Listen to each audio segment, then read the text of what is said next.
நான் முதல்வன் திட்டத்தின் கீழ் உயர்கல்வி வழிகாட்டி தொடர்பான பாடங்கள் எடுக்கும் அனைத்து ஆசிரியர்களுக்கும் மற்றும் மாணவர்களுக்கும் வணக்கம். இன்னைக்கு நாம Madras school of economics MSE என்ற நுழைவுத் தேர்வுக்கு எவ்வாறு விண்ணப்ப படிவத்தை பூர்த்தி செய்வதென்று பார்க்கலாம். முதலாவதாக கூகுளில் Madras school of economics admission 2026 என்று டைப் செய்து கொள்ளவும். பிறகு Madras school of economics home page MSE என்ற அதிகாரப்பூர்வ இணையதள பக்கத்தை கிளிக் செய்யவும். பிறகு அட்மிஷன் என்ற இடத்தை கிளிக் செய்யவும். இங்கு 5-year இன்டகிரேட்டட் MA ப்ரோக்ராம் என்ற ஆப்ஷனை கிளிக் செய்யவும். பிறகு integrated MA in economics programme brochure என்ற இடத்தை கிளிக் செய்யவும். இங்கு கொடுக்கப்பட்டுள்ள தகவல்களை நன்கு படிக்க வேண்டும்.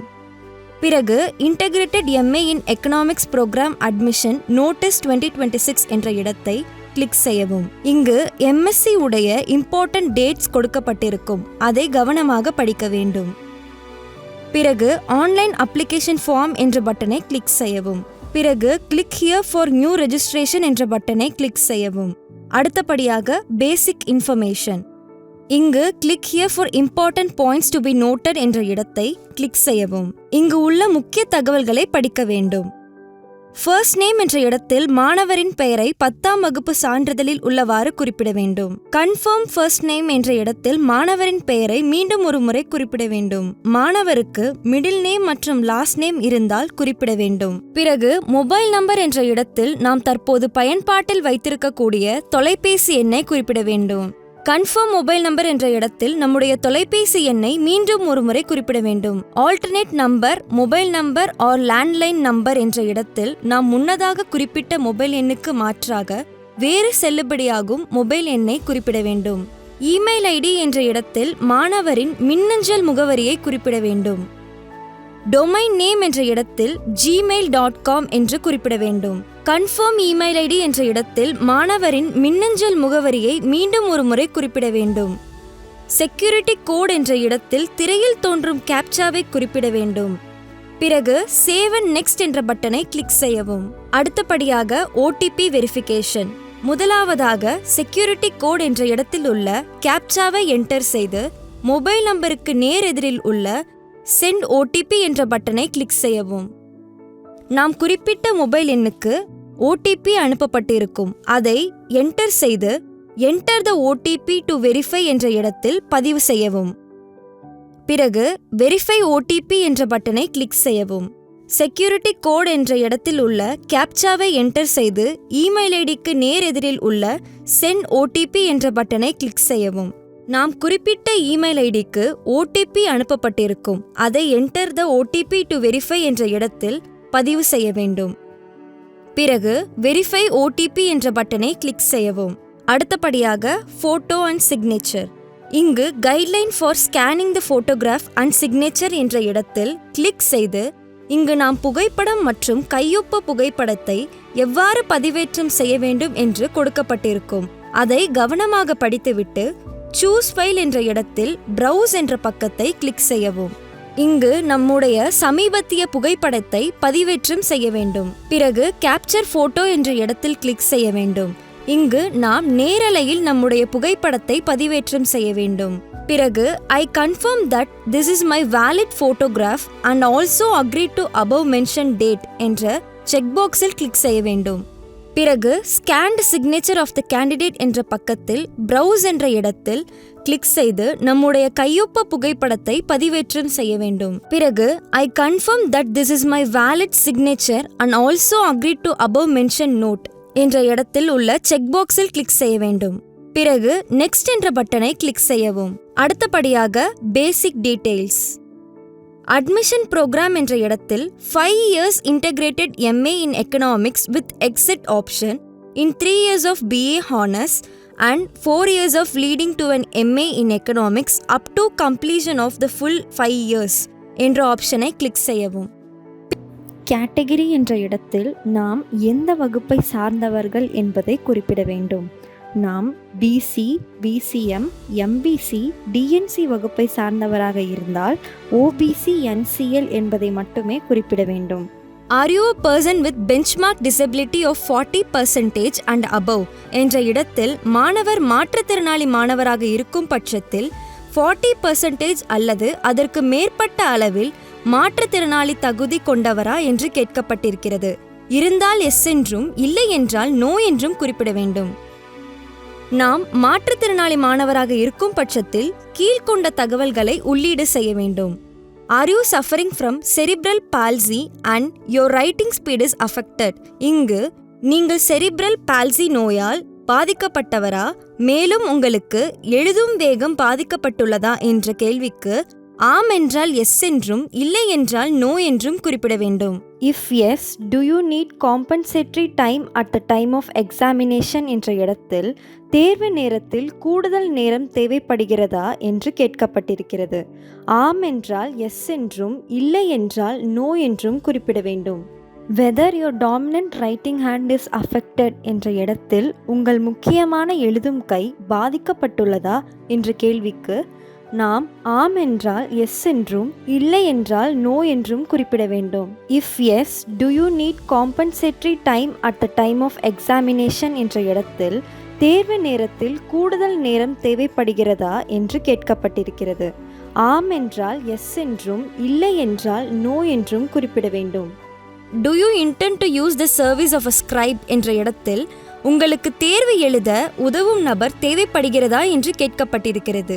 தேவை இருந்தால் எஸ் என்றும் இல்லை என்றால் நோ என்றும் குறிப்பிட வேண்டும். டைப் ஆஃப் டிசபிலிட்டி என்ற கேள்விக்கு மாற்றுத்திறனின் வகையை குறிப்பிட வேண்டும். ஸ்டேட் ஆஃப் டொமிசில் என்ற கேள்விக்கு மாணவர் தமிழ்நாட்டில் படித்திருக்கும் பட்சத்தில் தமிழ்நாடு என்று குறிப்பிட வேண்டும். Do you want to apply under Tamil Nadu quota என்ற கேள்விக்கு நாம் தமிழ்நாடு கோட்டாவில் அப்ளை செய்ய விரும்பினால் எஸ் என்றும் இல்லை என்றால் நோ என்றும் குறிப்பிட வேண்டும். ப்ளீஸ் ஸ்பெசிஃபை யுவர் கேட்டகரி என்ற இடத்தில் நாம் எந்த வகுப்பை சார்ந்தவர்கள் என்பதை குறிப்பிட வேண்டும். நாம் பிசி, எம்பிசி, டிஎன்சி வகுப்பை சார்ந்தவராக இருக்கும் பட்சத்தில் ஓபிசி, பிசி என்ற ஆப்ஷனை கிளிக் செய்யவும். Do you want to apply under defence quota என்ற இடத்தில் நாம் டிஃபென்ஸ் கோட்டாவில் விண்ணப்பிக்க விரும்பினால் எஸ் என்றும் இல்லை என்றால் நோ என்றும் குறிப்பிட வேண்டும். Are you a Kashmiri migrant என்ற கேள்விக்கு நாம் காஷ்மீர் மாநிலத்திலிருந்து புலம்பெயர்ந்தவராக இருக்கும் பட்சத்தில் எஸ் என்றும் இல்லை என்றால் நோ என்றும் குறிப்பிட வேண்டும். கன்சென்ட் டு ஆதார் வெரிஃபிகேஷன் என்ற இடத்தில் எஸ் என்று குறிப்பிட வேண்டும். ஆதார் கார்டு நம்பர் என்ற இடத்தில் மாணவரின் ஆதார் கார்டு எண்ணை குறிப்பிட வேண்டும். பான் கார்டு நம்பர் என்ற இடத்தில் நம்மிடம் பான் கார்டு இருந்தால் அந்த எண்ணை குறிப்பிட வேண்டும். நேஷனாலிட்டி என்ற இடத்தில் நாம் இந்தியராக இருக்கும் பட்சத்தில் நேஷனாலிட்டி என்ற இடத்தில் இந்தியன் என்று ஆட்டோஃபில் ஆகியிருக்கும். அதனைத் தொடர்ந்து centre of online examination preference என்று 3 ஆப்ஷன்ஸ் கொடுக்கப்பட்டிருக்கும். இங்கு மாணவருக்கு ஆன்லைன் தேர்வு எழுத அருகாமையிலும் வசதியாக இருக்கக்கூடிய சிட்டி ஆப்ஷனை தேர்வு செய்து கொள்ளலாம். அடுத்தபடியாக personal details. Date of birth என்ற இடத்தில் மாணவரின் பிறந்த தேதியை சான்றிதழில் உள்ளவாறு குறிப்பிட வேண்டும். ஜெண்டர் என்ற இடத்தில் மாணவரின் பாலினத்தை குறிப்பிட வேண்டும். மாணவராக இருந்தால் மேல் என்றும் மாணவியாக இருந்தால் ஃபீமேல் என்றும் குறிப்பிட வேண்டும். மேரிடைல் ஸ்டேட்டஸ் என்ற இடத்தில் அன்மேரிட் என்று குறிப்பிட வேண்டும். ஃபாதர்ஸ் நேம் என்ற இடத்தில் நமது தந்தையின் பெயரை குறிப்பிட வேண்டும். மதர்ஸ் நேம் என்ற இடத்தில் நமது தாயின் பெயரை குறிப்பிட வேண்டும். அடுத்தபடியாக அட்ரஸ் ஃபார் கரஸ்பாண்டன்ஸ்.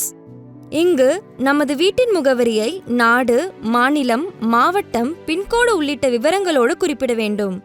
அடுத்தபடியாக பெர்மனன்ட் அட்ரஸ். இங்கு நாம் தற்போது வசிக்கக்கூடிய முகவரியும் நமது நிரந்தர முகவரியும் ஒன்றாக இருக்கும் பட்சத்தில் same as address for correspondence என்ற செக் பாக்ஸில் கிளிக் செய்தால் போதுமானது.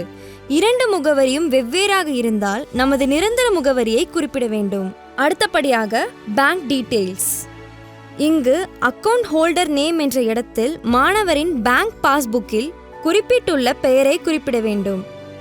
பேங்க் அக்கவுண்ட் நம்பர் என்ற இடத்தில் மாணவரின் பேங்க் அக்கவுண்ட் நம்பரை குறிப்பிட வேண்டும். கன்ஃபார்ம் பேங்க் அக்கவுண்ட் நம்பர் என்ற இடத்தில் மீண்டும் ஒரு முறை பேங்க் அக்கவுண்ட் நம்பரை குறிப்பிட வேண்டும். பேங்க் அண்ட் பிரான்ச் நேம் என்ற இடத்தில் வங்கி மற்றும் அதன் பிரிவை குறிப்பிட வேண்டும். டைப் ஆஃப் அக்கவுண்ட் என்ற இடத்தில் நம்முடைய அக்கவுண்ட் டைப்பை குறிப்பிட வேண்டும். ஐஎஃப்எஸ்சி கோட் என்ற இடத்தில் பேங்க் பாஸ்புக்கில் குறிப்பிட்டிருக்கக்கூடிய ஐஎஃப்எஸ்சி கோடை குறிப்பிட வேண்டும். பிறகு சேவ் அண்ட் நெக்ஸ்ட் என்ற பட்டனை கிளிக் செய்யவும். அடுத்தபடியாக எஜுகேஷன் குவாலிஃபிகேஷன்ஸ். முதலாவதாக கிளாஸ் 10th ஆர் ஈக்குவலண்ட். இங்கு டிகிரி, சப்ஜெக்ட் ஆர் ஸ்ட்ரீம் என்ற இடத்தில் நம்முடைய 10ஆம் வகுப்பின் கோர் சப்ஜெக்டை குறிப்பிட வேண்டும். Name of school, college, board, university என்ற இடத்தில் நம்முடைய பள்ளியின் பெயர் மற்றும் Tamil Nadu board of secondary examination என்று குறிப்பிட வேண்டும். டேட் ஆஃப் பாசிங் என்ற கேள்விக்கு நாம் எந்த ஆண்டு 10ஆம் வகுப்பு முடித்தோம் என்பதை குறிப்பிட வேண்டும். Aggregate mark or score by என்ற இடத்தில் அக்ரிகேட் மார்க் என்று குறிப்பிட வேண்டும். Aggregate mark or grade obtained என்ற இடத்தில் நம்முடைய 10ஆம் வகுப்பு மதிப்பெண்ணை குறிப்பிட வேண்டும். Maximum mark or grade points என்ற இடத்தில் 500 என்று குறிப்பிட வேண்டும். பர்சன்டேஜ் ஆஃப் த மார்க் என்ற இடத்தில் 10ஆம் வகுப்பின் மதிப்பெண் சதவீதத்தை குறிப்பிட வேண்டும். கிளாஸ் ஆர் கிரேட் டிவிஷன் என்ற இடத்தில் உரிய ஆப்ஷனை கிளிக் செய்யவும். அடுத்தபடியாக கிளாஸ் 12th ஆர் ஈக்குவலண்ட். இங்கு டிகிரி, சப்ஜெக்ட், ஸ்ட்ரீம் என்ற இடத்தில் நம்முடைய 12ஆம் வகுப்பின் கோர் சப்ஜெக்டை குறிப்பிட வேண்டும். Name of school, college, board, university என்ற இடத்தில் நம்முடைய பள்ளியின் பெயர் மற்றும் Tamil Nadu board of higher secondary examination என்று குறிப்பிட வேண்டும். அப்பியர்ட் ஆர் பாஸ்ட் என்ற கேள்விக்கு நாம் தற்போது 12ஆம் வகுப்பு தேர்வு எழுதி ரிசல்ட்டுக்காக வெயிட் செய்து கொண்டிருந்தால் அப்பியரிங் என்று குறிப்பிட வேண்டும். Have you studied mathematics in 12th standard என்ற இடத்தில் நாம் 12ஆம் வகுப்பில் மேக்ஸ் சப்ஜெக்ட் பயின்று இருந்தால் எஸ் என்றும் இல்லை என்றால் நோ என்றும் குறிப்பிட வேண்டும். லாங்குவேஜ் நோன் என்ற இடத்தில் நமக்கு அறிந்த மொழியை குறிப்பிட வேண்டும். இங்கு ரீட், ரைட், ஸ்பீக் என்ற கேள்விக்கு நாம் எழுத, படிக்க மற்றும் பேச தெரிந்த உரிய இடத்தில் கிளிக் செய்யவும். பிறகு சேவ் அண்ட் நெக்ஸ்ட் என்ற பட்டனை கிளிக் செய்யவும். பிறகு நாம் வழங்கிய தகவல்கள் அனைத்தையும் சரிபார்த்துவிட்டு ஐ அக்ரி என்ற செக் பாக்ஸில் கிளிக் செய்யவும். பிறகு கம்ப்ளீட் ரெஜிஸ்ட்ரேஷன் என்ற பட்டனை கிளிக் செய்யவும். அடுத்தபடியாக document upload. Left thumb impression என்ற இடத்தில் மாணவரின் இடது பெருவிரல் கைரேகையை அப்லோட் செய்ய வேண்டும். ஹேண்ட் ரிட்டன் டிக்ளரேஷன் என்ற இடத்தில் I hereby declare that all the details is given in the application are true and correct to the best of my knowledge. I understand that any false information may lead to cancellation of my application.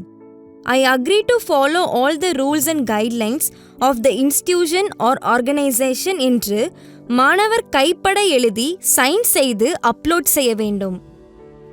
Security code என்ற இடத்தில் திரையில் தோன்றும் கேப்சாவை குறிப்பிட்டு save and next என்ற பட்டனை click செய்யவும். அடுத்தபடியாக ஃபீ payment. இங்கு திரையில் தோன்றும் செக்யூரிட்டி கோடை குறிப்பிட்டு சப்மிட் என்ற பட்டனை கிளிக் செய்யவும். இங்கு நம்முடைய வசதிக்கு ஏற்றவாறு உள்ள பேமெண்ட் ஆப்ஷனை கிளிக் செய்து நாம் கட்டணத்தை செலுத்தலாம். மெட்ராஸ் ஸ்கூல் ஆஃப் எக்கனாமிக்ஸ் நுழைவுத் தேர்வு எழுதும் மாணவர்கள் அனைவருக்கும் பள்ளி கல்வித்துறையின் மனமார்ந்த வாழ்த்துக்கள்.